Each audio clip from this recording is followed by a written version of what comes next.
nakakainis kasi ang mahal ko siyang nabili. Tignan nyo naman, ganyan presyo ko siya nabili. Tapos ngayon, biglang nag-sale. Sakto, dumating siya ngayon, nakita ko, naka-sale siya. Grabe yung sale niya. Tignan nyo guys, di ba?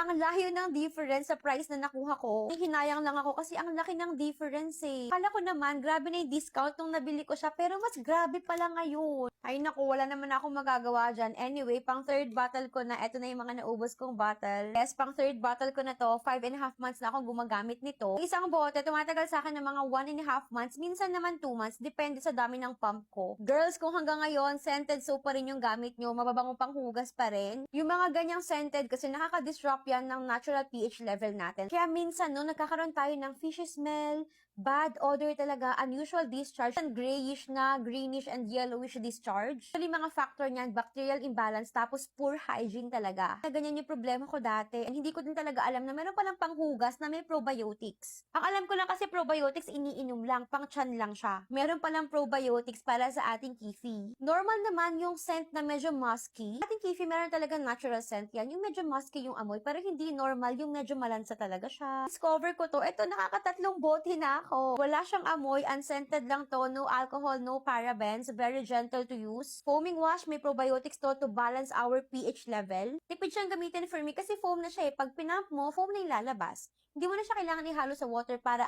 bumula. Hindi na siya kailangan ng ganun.